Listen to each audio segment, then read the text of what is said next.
Hello दोस्तों, आज अपन पढ़ने वाले पाचन तथा अवशोषण। इसमें अपन इस चैप्टर का क्रैश कोर्स के फॉर्म में पढ़ेंगे। बहुत ही इंपॉर्टेंट पढ़ेंगे जहाँ से नीट 2022 में क्वेश्चन आएंगे।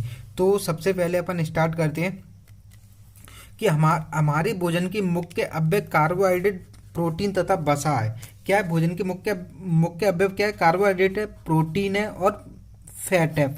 ठीक है। उसका क्या? जटिल पोषक पदार्थों को अवशोषण योग्य सरल रूप में परिवर्तित करने की क्रिया को क्या कहते हैं? पाचन। तो पाचन क्या होती है? जटिल पदार्थों को छोटे छोटे सरल अवशोषण योग्य सरल पदार्थों में तोड़ने को क्या कहते हैं? पाचन कहते हैं। ठीक है। उसके बाद क्या कहते हैं? प्रत्येक दांत जबड़े में बनी एक सांचे में स्थित होता है। इस तरह की व्यवस्था को क्या बोलते हैं? गर्ददंती।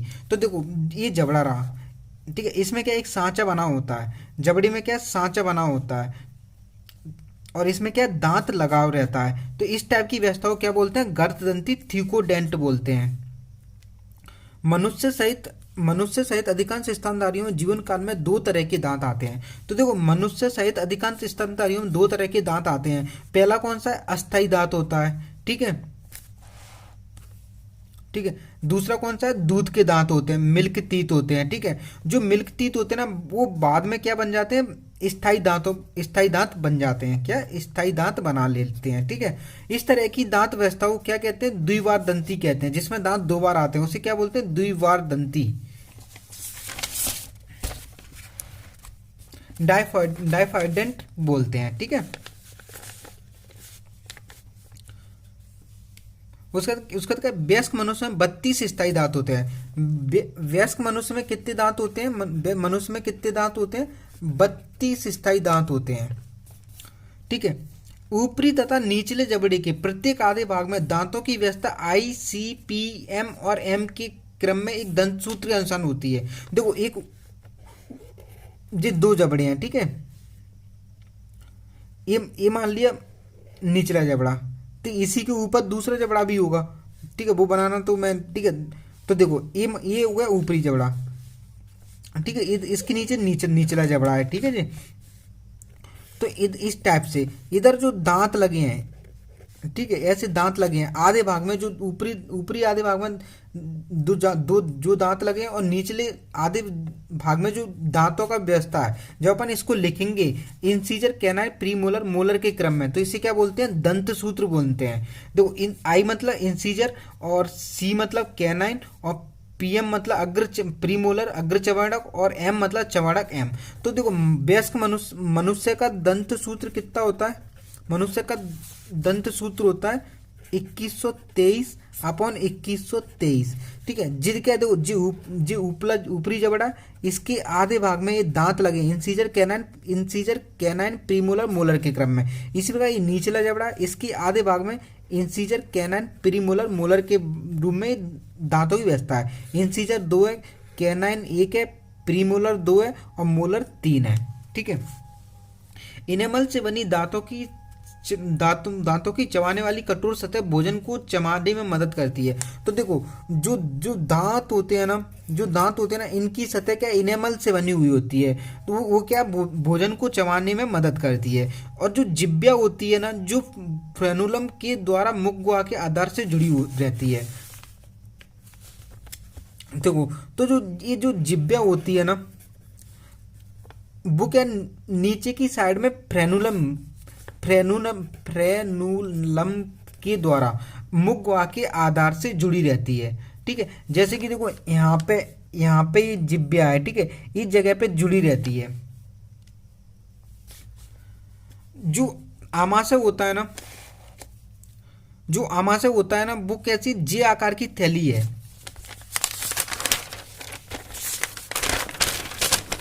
आमाशय कैसी है? जे आकार की थैली है आमाशय, ठीक है। ग्रेसिका का आमाशय में खुलना एक पेशीय आमाशय ग्रेसिका अवरोधनी द्वारा नियंत्रण होता है। देखो, जब ग्रेसिका आमाशय में खुलेगी,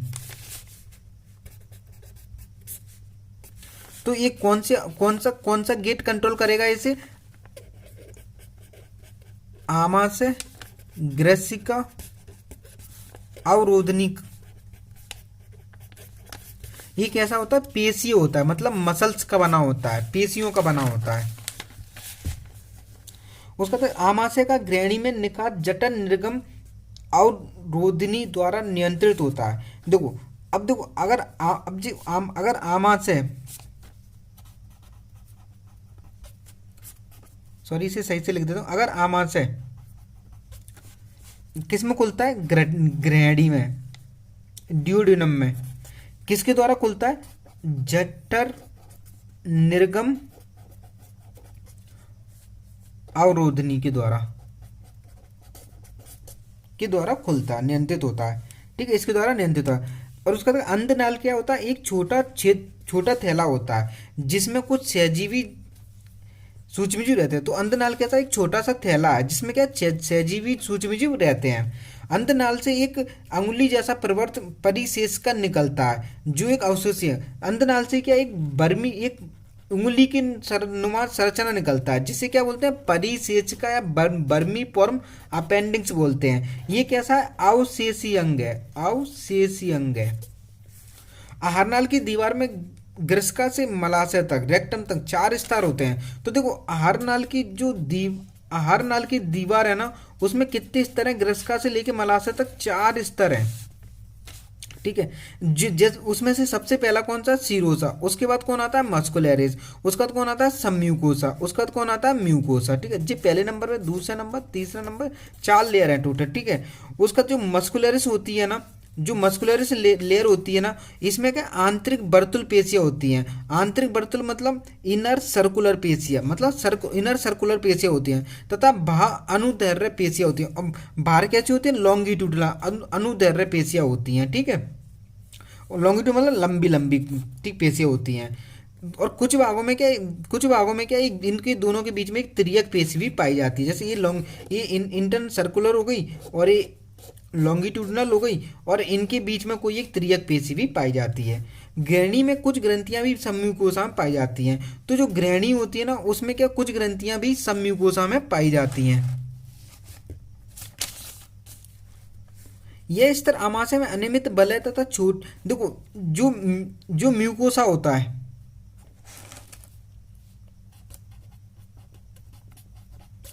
जो म्यूकोसा होता है वो क्या आमाशय में क्या होता है, अनियमित, आमाशय में अनियमित बलय बनाता है, अनियमित रिंग बनाता है, अनियमित बलय बनाता है। ठीक है, और तथा छोटी आंत में क्या अंगुली नुमा प्रवर्त बनाता है, जिसे क्या अपन कहते हैं, अपन जैसे बिलाई कहते हैं। उंगली नुमा मतलब उंगली जैसे प्रवर्त बनाता है। अंकुर की सतह पर छोटी स्थित कोशिकाओं में असंख्य सूक्ष्म प्रवर्त निकले होते हैं, जिन्हें क्या सूक्ष्म अंकुर कहते हैं। जो अंकुर की सतह पर रहते हैं ना, इन पे क्या बहुत, जैसे ये अंकुर है, इसकी सतह पे क्या सूक्ष्म प्रवर्त निकले होते हैं। इनको क्या बोलते हैं अपन, माइक्रोविलाई बोलते हैं।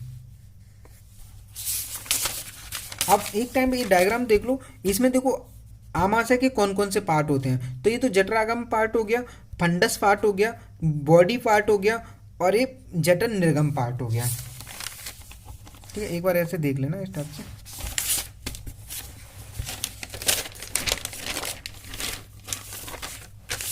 ठीक, उसका तो म्यूकोसा की उपकुला पर कलश कोशिकाएं होती हैं जो स्नेहन के लिए म्यूकस का स्रावित करती हैं। तो देखो जो म्यूकोसा की उपकला होती है ना, उस पे क्या होती है, कलश कोशिकाएं होती हैं।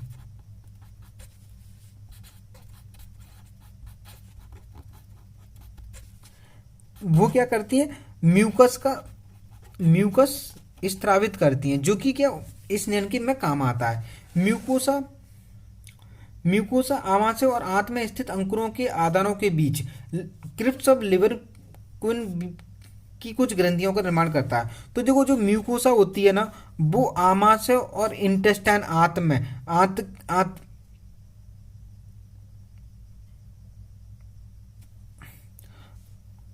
आमाशय में तथा जो आंत में, इंटेस्टाइन में जो बिलाई उपस्थित होते हैं, जो बिलाई होते हैं, जैसे ये बिलाई है, तो इनके आधारों के बीच में क्या बनाती है, क्रिप्स ऑफ लिवर कुनवी बनाती है। ठीक है, उसका देखो जो लार ग्रंथि होती है ना, वो 3 होती है। तो गाल में कौन सी होती है, कर्णपूर्व, जिसे क्या बोलते हैं, पैरोटिड बोलते हैं। और निचले जबड़े में कौन सी होती है, अधोजंब या अधोजंब या अवचुंबकीय, जिसे क्या बोलते हैं सब मैंडिबुलर, और तथा जिब्या के नीचे कौन सी होती है अधोजिब्या, जिसे क्या बोलते हैं सबलिंगुअल। यकृत मनुष्य के शरीर की सबसे बड़ी ग्रंथि है। जो यकृत है ना वो क्या है, मनुष्य के शरीर की सबसे बड़ी ग्रंथि है, सबसे बड़ी ग्रंथि है यकृत। ठीक है, इसका वजन कितना होता है, 1.2 से 1.5 किलोग्राम होता है। ठीक है, इसमें कितनी पालियां होती हैं, यकृत में 2 पालियां होती हैं। ठीक है, ये और यकृत किससे बना होता है, यकृत और जो यकृत पालिकाएं होती हैं हेपेटिक लोब्यूल होती हैं, यकृत पालिकाएं हेपेटिक लोब्यूल, ये क्या है, हेपेटिक लोब्यूल क्या है, यकृत की संरचनात्मक तथा कार्यात्मक इकाई है, स्ट्रक्चर और फंक्शनल इकाई है। ठीक है, प्रत्येक पालिका संयोजी ऊतक की एक पतली परत से ढकी होती है। जो प्रत्येक पालिका होती है ना वो जो लोब होती है ना वो क्या संयोजी ऊतक की एक पतली परत से ढके होते हैं, संयोजी ऊतक की एक पतली परत से ढके होते हैं, जिसे अपन क्या बोलते हैं गिल्सन्स कैप्सूल बोलते हैं, गिल्सन्स कैप्सूल बोलते हैं।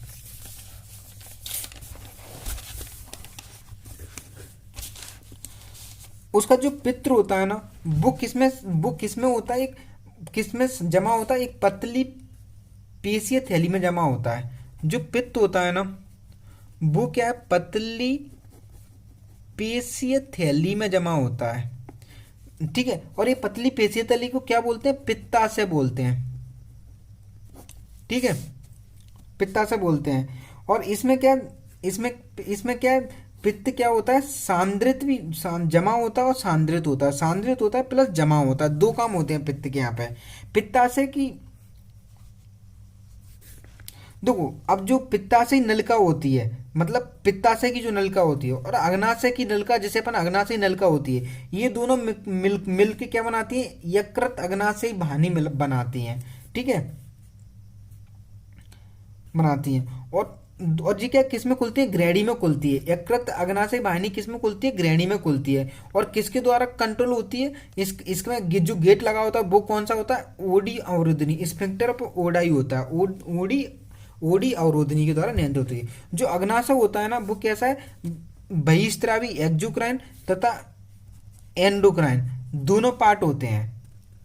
ठीक है, अग्नाशय में तो जो बहिस्त्रावी भाग होता है ना उससे क्या क्षारीय अग्नाशय स्राव निकलता है। ठीक है, जिसमें क्या होता है एंजाइम होते हैं। और अंतःस्रावी भाग से, एंडोक्राइन भाग से क्या निकलता है, इंसुलिन निकलता है और ग्लूकागॉन निकलता है, 2 हार्मोन निकलते हैं। ठीक है, अब अपन पढ़ेंगे भोजन का पाचन।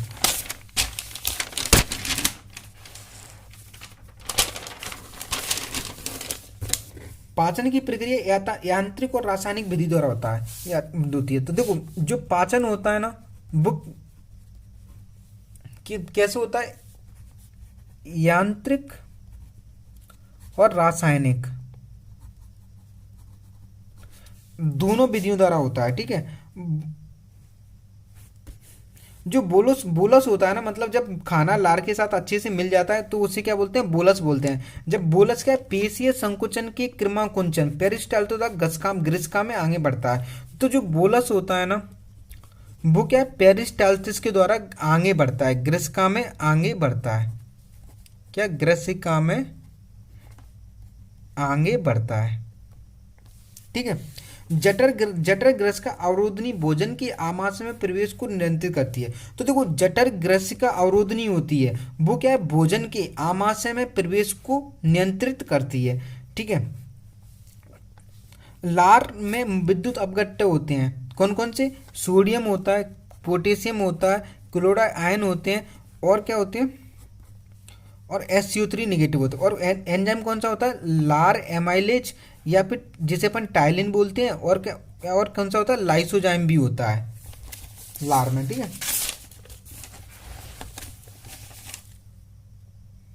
उसके बाद पढ़ेंगे जो जो जो एंजाइम जो टाइलिन या लार एमाइलेज है ना, वो क्या 30% स्टार्च इसी एंजाइम की सक्रियता के द्वारा द्विशर्करा माल्टोज में बदल जाती है। पीएच कितनी लगती है? 6.8 होती है। लार में उपस्थित लाइसोजाइम एंजाइम जीवाणुओं को संक्रमण से रोकता है, जीवाणुओं को निपटा देता है। तो देखो लार में जो स्टार्च होता है ना, जो स्टार्च होता है वो लार एमाइलेज जिसकी पीएच कितने पे काम करता है? पीएच 6.8 पे काम करता है और स्टार्च को किस में बदलता है? माल्टोज में बदल देता है। आमाशय की म्यूकोसा में जठर ग्रंथियां पाई जाती हैं। तो देखो जो आमाशय की म्यूकोसा होती है ना, उसमें क्या जठर ग्रंथियां पाई जाती हैं। अब जो जठर ग्रंथियां है ना, इसमें ना 3 प्रकार की कोशिकाएं पाई जाती हैं। कितने प्रकार की कोशिकाएं पाई जाती हैं?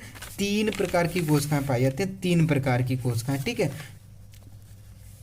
तो पहली कौन सी है? म्यूकस का स्त्राव करने वाली श्लेष्मा ग्रीवा कोशिकाएं, मतलब म्यूकस का स्त्राव करने वाली श्लेष्मा ग्रीवा कोशिकाएं। और पेप्टिक या मुख्य कोशिकाएं, मेन चीफ सेल, जो क्या प्रो एंजाइम पेप्सिनोजन का निर्माण करती हैं। तीसरी कौन सी होती है? वित्तीय ऑक्जेंटिंग कोशिकाएं, जो क्या हाइड्रोक्लोरिक अम्ल और नेच फैक्टर क्या इंट्रिंसिक फैक्टर का स्रावित करती हैं। नेच फैक्टर क्या होता है? विटामिन B12 के अवशोषण के लिए आवश्यक होता है।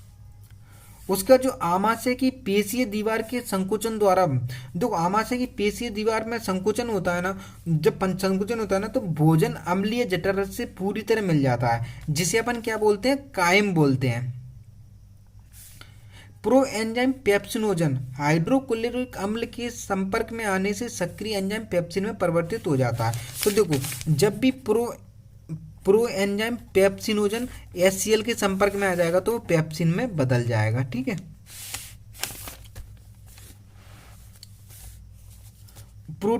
और ये पेप्सिन क्या करता है? प्रोटीनों को प्रोटियोज तथा पेप्टोन्स पेप्टाइडों में बदल देता है, मतलब प्रोटीन को तोड़ देता है छोटे छोटे।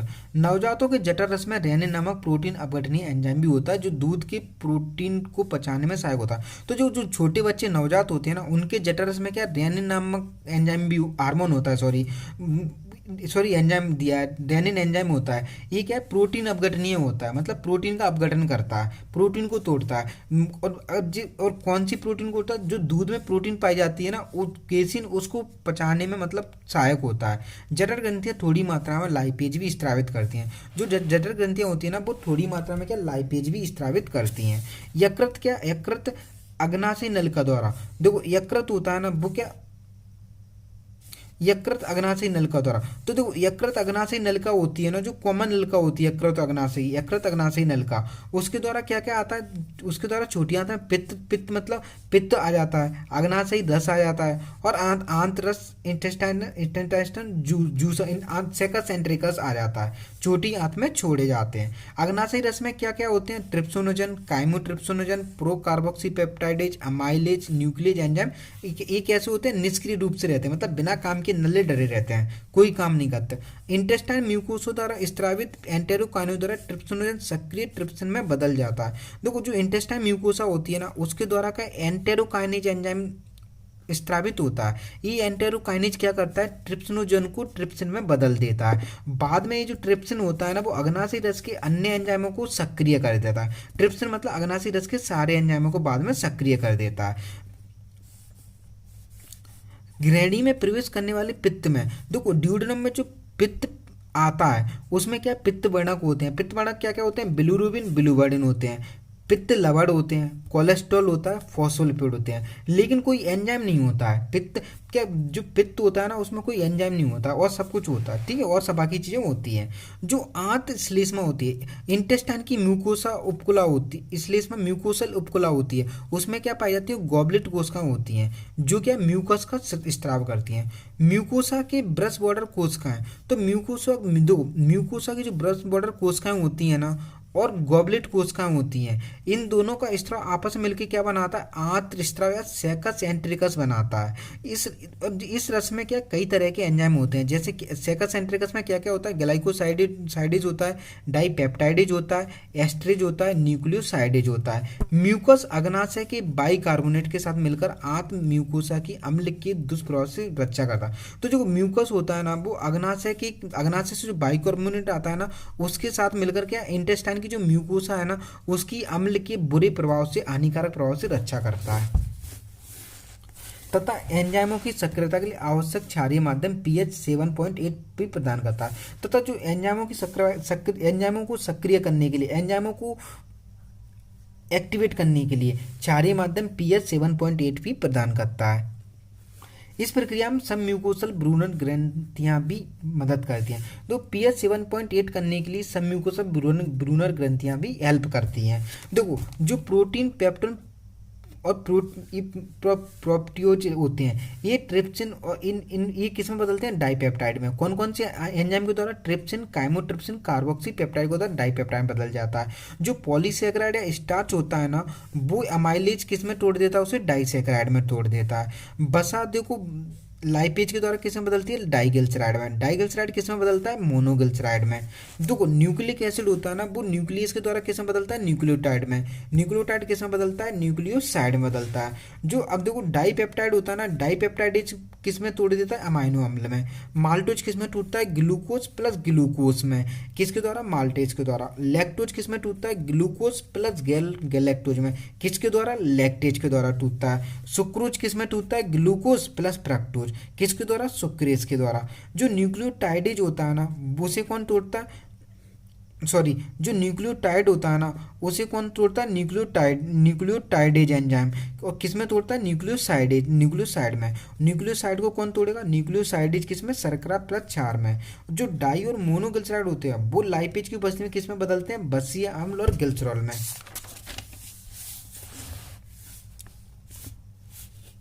ठीक है, अब अपन पढ़ेंगे जो पाचन की क्रिया आंत के ग्रहणी भाग में संपन्न होती है। तो जो पाचन की क्रिया होती है ना, वो इंटेस्ट आंत के ना ड्यूडेनम भाग में संपन्न हो जाती है।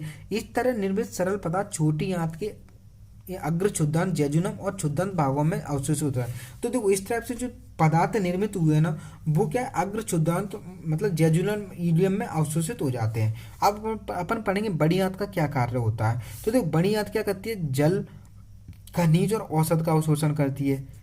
म्यूकस का स्त्राव करती है, जो अपचित उत्सर्जी पदार्थों को आपस में चिपकाने का कार्य करता है। और स्नेह होने के कारण उनका और क्या म्यूकस के कारण क्या ये चिकनी हो जाते हैं, जिससे क्या आसानी से बाहर निकल जाते हैं। बम्ब कैलोमीटर क्या होता है? कुछ नहीं होता है, एक ऑक्सीजन से भरा हुआ धातु का एक बंद डिब्बा होता है, बर्तन होता है। देखो जो कार्बोहाइड्रेट होता है ना, वो शरीर में कितनी कैलोरी उत्पन्न करता है? ये 1 ग्राम से 4 किलो कैलोरी मिलती है। ठीक है, प्रोटीन की 1 ग्राम से कितनी मिलती है? सेम 4 किलो कैलोरी मिलती है। और वसा से कितनी मिलती है? 9 किलो कैलोरी मिलती है। ठीक है, दो ग्लूकोज, अब ग्लूकोज अमाइनो अम्ल क्लोराइड आयन, ग्लूकोज अमाइनो अम्ल क्लोराइड आयन आदि का आदि की थोड़ी मात्रा सरल विसरण द्वारा रक्त में पहुंचती है। देखो तो जो ग्लूकोज अमाइनो अम्ल और क्लोराइड आयन है, ये क्या है? सरल विसरण द्वारा रक्त में पहुंच जाती है। हालांकि ग्लूकोज और अमाइनो एसिड जैसे कुछ पदार्थ भाग प्रोटीन की मदद से अवशोषित है, जबकि ग्लूकोज और अमाइनो एसिड होते हैं ना, वो मोस्टली क्या भाग प्रोटीन की मदद से अवशोषित होते हैं। इसे क्या बोलते हैं? सुसाध्य परिवहन बोलते हैं। जल का परिवहन कैसे होता है? परासनी सांद्रता के पर निर्भर करता है। सक्रिय परिवहन सांद्रता प्रवणता के विरुद्ध होता है। ठीक है, जो अमाइनो अम्ल होते हैं, ग्लूकोज होता है और सोडियम आयन होता है, इनका रक्त में अवशोषण इसी क्रिया होता है, मतलब सक्रिय परिवहन द्वारा होता है। देखो बसा हम लोग ग्लिसरॉल क्या जल में क्या घुलते नहीं है, इसलिए रक्त में अवशोषित नहीं होते। तो ये क्या करते हैं? सबसे पहले क्या ये सूक्ष्म ड्रॉपलेट बनाते हैं, छोटी छोटी बूंदें बनाती हैं। ठीक है, बना के ड्रॉपलेट बना के ये क्या इंटेस्टाइन म्यूकोसा में चले जाते हैं। उसके इंटेस्टाइन म्यूकोसा में जाने के बाद क्या चले आते हैं। तो इन ड्रॉपलेट को जब इंटेस्टाइन म्यूकोसा में पहुंचे तो इसे क्या बोलते हैं? मिसेल्स बोलते हैं। बाद में जो मिसेल्स क्या होती है? प्रोटीन की लेयर से अब लेयर बना लेते हैं अपने, मतलब कवर हो जाते हैं, पैक हो जाते हैं। तो इसे क्या बोलते हैं? बसा गोलका बोलते हैं। ठीक है, और ये बसा गोलका क्या जो बिलाई की लैक्टियल्स होती हैं उसमें चले जाते हैं और उसके थ्रू पूरी बॉडी में फैल जाते हैं। अवशोषित पदार्थ अंत में ऊतकों तक पहुंचते हैं। देखो अवशोषित पदार्थ अंत में कहाँ पे? ऊतक में और पहुंचे, जहाँ ये विभिन्न क्रियाओं के उपयोग में लाया, उसके बाद क्या ये विभिन्न क्रियाओं में उपयोग में लाए जाते हैं। इस क्रिया को क्या बोलते हैं? एसिमिलेशन बोलते हैं। स्वांगीकरण एसिमिलेशन कहते हैं। जो पीलिया होता है इसमें क्या यकृत प्रभावित होता है। पीलिया में क्या त्वचा और आंख के पित्त वर्णकों की जमाव होने से कैसे हो जाते हैं, पीले हो जाते हैं। वोमिटिंग क्या होती है, आमाशय में संग्रहित पदार्थों का, मतलब पेट में जो पदार्थ भरा उसे मुंह से बाहर निकालने की प्रक्रिया को क्या बोलते हैं, वोमिटिंग कहते हैं। यह प्रतिवर्ती क्रिया है जो क्या मेडुला में स्थित वमन केंद्र से नियंत्रित होती है। क्या कैसी प्रतिवर्ती क्रिया है, और मेडुला में जो वमन केंद्र स्थित होता है वो नियंत्रित करते हैं। और उल्टी होने से पहले क्या बेचैनी होती है। अब उसके बाद पढ़ेंगे डायरिया प्रभाविका। ये कैसे बोवेल, ये क्या आंत होती है ना इंटेस्टाइन की, वो क्या अब सामान्य गति की बारंबारता, मतलब अब सामान्य गति की बारंबारता, कई बार असामान्य गति होती है। और क्या होता है, मल का अत्यधिक पतला हो जाना। डायरिया में क्या मल क्या अत्यधिक पतला हो जाता है, क्या, और ये क्या कहलाता है, डायरिया कहलाता है। इसमें भोजन अवशोषण की क्रिया घट जाती है। डायरिया में क्या भोजन का अवशोषण बहुत कम होता है। उसका तो अपन पढ़ेंगे कोष्ठबद्धता कब्ज, कॉन्स्टिपेशन। जो कॉन्स्टिपेशन कब्ज में क्या होता है, जो लार्ज इंटेस्टाइन में क्या मल रुक जाता है, पॉटी रुक जाती है लार्ज इंटेस्टाइन में। और आंत की गतिशीलता कैसी होती है, अनियमित हो जाती है, मतलब अनियमित गतिशीलता होती है, मतलब आंत कैसी मूवमेंट करती है। ठीक है, उसका तो पढ़ेंगे अपन इनडाइजेशन, अपचन। इस स्थिति में क्या भोजन पूरी तरह नहीं पचता। अपच में दिख रहा है, इनडाइजेशन मतलब भोजन पूरी तरह से नहीं पचता है और पेट कैसा लगता है, भरा भरा महसूस होता है। अपच एंजाइमों के स्त्राव में कमी। अच्छा देखो इंडाइजेशन क्यों होता है, या तो एंजाइमों की स्त्राव में कमी हो जाए, या फिर व्यग्रता मतलब टेंशन हो जाए, खाद्य विषाक्तता मतलब फूड पॉइजन, मतलब अपन सड़ा हुआ खाना खा ले, अधिक भोजन कर ले मतलब अपन जरूरत से ज़्यादा खाना खा ले, और या फिर मसालेदार भोजन कर ले, इनसे क्या होता है, अपच होती है। अब देखो जब सूखा या अकाल पड़ता है या राजनीतिक उथल पुथल होती है, तो ये जब भी होती है तो इससे क्या होता है, जनसंख्या एक विशाल समूह क्या होता है, प्रोटीन ऊर्जा कुपोषण, मतलब प्रोटीनों की भी कमी और ऊर्जा की भी कमी, तो इसे क्या बोलते हैं, प्रोटीन ऊर्जा कुपोषण, पीएम से प्रभावित हो जाती है। मरासमस में क्या होता है, प्रोटीन और कैलोरी दोनों की एक साथ कमी होती है। ठीक है, कहीं कि प्रोटीन, तभी तो प्रोटीन कैलोरी दोनों की कमी होती है। यह किस में होता है, सामान्यतः 1 वर्ष से कम आयु के शिशुओं में पाया जाता है। जो बच्चे 1 साल से छोटे होते हैं ना, उनमें क्या पाया जाता है, मरासमस पाया जाता है। ठीक है, इसका मुख्य कारण क्या है, शिशु को माँ की दूध के स्थान पर अल्प प्रोटीन तथा कम कैलोरी मान वाले आहार को देना है। इसमें क्या होता है, देखो शिशु को क्या है ना, माँ का दूध नहीं पिलाया जाता, उसकी जगह क्या है, ऐसा ऐसा खाना खिलाया जाता है जिसमें प्रोटीन की मात्रा कम है और जिससे ऊर्जा भी कम मिलती है। ठीक है, इसका मुख्य कारण प्राय कम अंतराल में पुनः गर्भधारण अथवा शिशु का जन्म होना है। और देखो माँ बच्चे को दूध कब नहीं पिलाएगी, जब वो दोबारा से उसका प्रेग्नेंट हो गई है तो, ठीक है, या फिर उसने दूसरे बच्चों को जन्म दे दिया है, जब और साथ में क्या, जबकि बड़ा बच्चा बहुत कम आयु का ही नहीं हुआ है, मतलब जल्दी दूसरे बच्चे को जन्म दे दिया, जबकि बड़ा वाला बच्चा अभी बड़ा ही नहीं हुआ है। ठीक है, मरासमस में प्रोटीन अल्पता के कारण वृद्धि मंद होती है। देखो मरासमस में क्या, देखो प्रोटीन ही खत्म हो गई तो वृद्धि कहाँ से हुई, वृद्धि मंद हो गई। ऊतकों में प्रोटीन का विस्थापन, ऊतकों में क्या प्रोटीन का विस्थापन हो जाता है। अत्यंत क्रसकाई शरीर होता है। ठीक है, हाथ पैर अत्यंत पतले हो जाते हैं। त्वचा कैसी होती है, शुष्क होती है, पतली होती है, झुर्रीदार हो जाती है। वृद्धि की दर और शारीरिक भार क्या, वृद्धि की दर तो बहुत कम होती है और शारीरिक वेट लॉस भी हो जाता है। मस्तिष्क की वृद्धि और विकास ही बहुत अधिक मंद होते हैं, तो और मस्तिष्क की जो वृद्धि और विकास होता है ना वो भी बहुत मंद हो जाता है। मानसिक क्षमता भी असंतुलित होती है, मतलब मेंटलिटी भी बिगड़ जाती है। क्वासियोकर क्या होता है, प्रोटीन अत्यल्पता से उत्पन्न विकार है, मतलब प्रोटीन कमी से क्वासियोकर होता है, जिसमें प्रोटीन की कमी तो नहीं,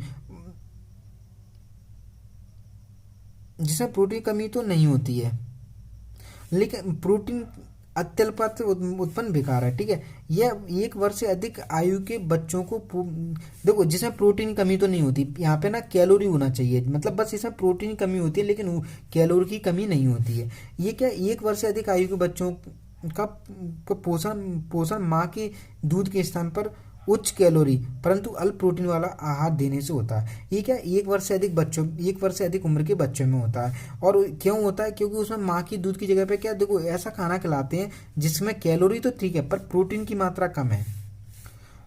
मरासमस, देखो मरासमस के विपरीत त्वचा के नीचे कुछ बचा शेष रहती है। देखो क्वासियोकर में क्या, त्वचा के नीचे कुछ फैट जमा बच जाती है, परंतु शरीर के विभिन्न भागों में अत्यधिक शोथ मतलब इन्फ्लेमेशन और सूजन दिखाई देती है। लेकिन जो क्वाशियोकर होता है ना, उसमें अत्यधिक इन्फ्लेमेशन और सूजन शरीर पे दिखाई देती है। तो ये चैप्टर अपना कंप्लीट हो गया रैपिड रिवीजन पे। अब अपन इसके बाद अपन नेक्स्ट लेक्चर में पढ़ेंगे। थैंक यू दोस्तों।